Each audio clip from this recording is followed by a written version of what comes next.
ശർക്കരയും റവയും ഉപയോഗിച്ച് ഇതുപോലൊരു പലഹാരം നിങ്ങൾ ഇതുവരെ ഉണ്ടാക്കി നോക്കിയിട്ടുണ്ടാവില്ല. ഇതുണ്ടാക്കാനായിട്ട് ഞാനിവിടെ അര കപ്പ് റവയാണ് എടുത്തിരിക്കുന്നത്. നിങ്ങൾക്ക് വറുത്തതോ വറക്കാത്തതോ ആയിട്ടുള്ള റവ ഉപയോഗിക്കാവുന്നതാണ്. അത് മിക്സറിൻ്റെ ജാറിലിട്ട് നല്ല ഫൈനായിട്ട് തന്നെ ഒന്ന് പൊടിച്ചെടുക്കാം. ഇനി ഇതിലേക്ക് ചേർക്കുന്നത് അര കപ്പ് മൈദയാണ്. ഈ മൈദക്ക് പകരം ഗോതമ്പ് പൊടി വേണമെങ്കിലും ചേർത്ത് കൊടുക്കാവുന്നതാണ്. ഇതിലേക്ക് 1 ടീസ്പൂൺ ബേക്കിംഗ് പൗഡറാണ് ചേർത്ത് കൊടുക്കേണ്ടത്. അതുപോലെ തന്നെ 1/4 കപ്പ് അധികം പുളിയില്ലാത്ത തൈരും കൂടെ ചേർത്ത് കൊടുക്കാം. ഇതിൻ്റെ കൂടെ 1/4 കപ്പ് റിഫൈൻഡ് ഓയിലും കൂടെ ചേർത്ത് നല്ലപോലെ തന്നെ ഒന്ന് മിക്സ് ചെയ്തെടുക്കാം. ഇനി ഇതിലേക്ക് വെള്ളം ചേർത്ത് കുഴച്ചെടുക്കാണ് വേണ്ടത്. ആദ്യം 1/4 കപ്പ് വെള്ളം ഒഴിച്ചിട്ടുണ്ട്. അതിനുശേഷം മിക്സ് ചെയ്ത് നോക്കുക. ആവശ്യത്തിന് മാത്രം വെള്ളം ചേർത്താൽ മതി. ഒരുപാട് ലിക്വിഡ് ആയിട്ടുള്ള കൂട്ടല്ല വേണ്ടത്. കൂട്ടിൻ്റെ കൺസിസ്റ്റൻസി അവസാനം കാണിക്കുന്നുണ്ട്. ഞാനിതിലേക്ക് 1/4 കപ്പും പിന്നെ ഒരു 3 ടേബിൾ സ്പൂണോളൊക്കെ വെള്ളം ആവശ്യമായിട്ട് വന്നിട്ടുണ്ട്. ഇതുപോലെ ഒരല്പം കട്ടിയായിട്ടുള്ള കൂട്ടാണ് തയ്യാറാക്കി എടുക്കേണ്ടത്. കൂട്ട് നല്ലപോലെ തന്നെ മിക്സ് ചെയ്തെടുക്കാൻ വേണ്ടിയിട്ട് ശ്രദ്ധിക്കണം. ഇതുപോലെ നന്നായിട്ട് മിക്സ് ചെയ്തെടുത്തതിന് ശേഷം ഒരു 10 മിനിറ്റ് നേരത്തേക്ക് റെസ്റ്റ് ചെയ്യാൻ വേണ്ടി വയ്ക്കാം. ആ ഒരു സമയത്ത് ശർക്കര പാനി തയ്യാറാക്കിയെടുക്കാം. അതിനായിട്ട് 1 കപ്പ് ശർക്കര ഒരു പാനിലേക്ക് ഇട്ടിട്ടുണ്ട്.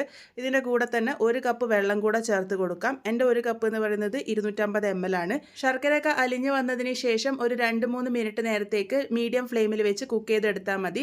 നൂൽപ്പരുവൊന്നും ആക്കേണ്ട ആവശ്യമില്ല. തൊട്ട് നോക്കുമ്പോൾ ഒരു എണ്ണ തൊടുന്ന പാകത്തിന് ആയാൽ മാത്രം മതി. ഇതിപ്പോൾ പാകത്തിന് റെഡി ആയിട്ടുണ്ട്. നിങ്ങൾ ഉപയോഗിക്കുന്ന ശർക്കരയിൽ അഴുക്കുണ്ടെങ്കിൽ ഒന്ന് അരിച്ചെടുത്ത് മാറ്റി വയ്ക്കാവുന്നതാണ്. ശർക്കര പാനി റെഡി ആയിട്ടുണ്ട്. ഇതിൻ്റെ ചൂടാറാൻ വേണ്ടി മാറ്റി വയ്ക്കാം. അപ്പോൾ അത് കൂട്ടും ഞാനിവിടെ 10 മിനിറ്റ് റെസ്റ്റ് ചെയ്തെടുത്തിട്ടുണ്ട്. ഈ ഒരു കൺസിസ്റ്റൻസിയിലാണ് കൂട്ട് വേണ്ടത്. ഇനി ഇതിലേക്ക് വെള്ളം ഒഴിക്കേണ്ട ആവശ്യമില്ല.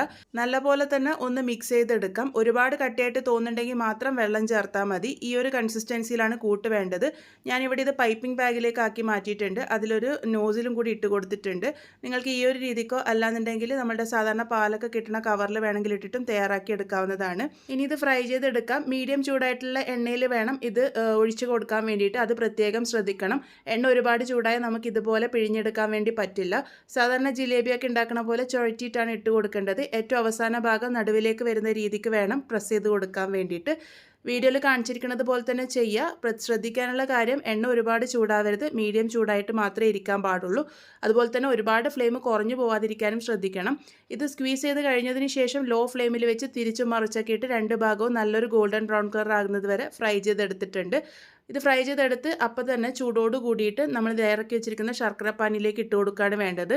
ശർക്കര പാനിയുടെ ചൂട് ഇളം ചൂട് മാത്രമേ ഉണ്ടാവാൻ പാടുള്ളൂ. അതും പ്രത്യേകം ശ്രദ്ധിക്കണം. ഒരുപാട് ചൂട് കൂടിപ്പോയാൽ ഈ ഒരു പലഹാരം സോഫ്റ്റ് ആയിട്ട് പോകും. അതുപോലെ ചൂട് ഒട്ടും ഇല്ലാന്നുണ്ടെങ്കിൽ ശർക്കര പാനി ഉള്ളിൽ കയറാതിരിക്കുകയും ചെയ്യും. അത് മാത്രം ശ്രദ്ധിച്ചാൽ മതി. 1-2 മിനിറ്റ് നേരം ശർക്കര പാനിയിൽ സോക്ക് ചെയ്ത് വെക്കുക. നമ്മളുടെ പലഹാരം റെഡി ആയിട്ടുണ്ട്. ഇന്നിപ്പോൾ തയ്യാറാക്കിയിരിക്കുന്നത് ശർക്കരപ്പാനിയും റവയൊക്കെ ഉപയോഗിച്ചുള്ള ഒരു ജിലേബി മോഡലിലുള്ള പലഹാരമാണ്.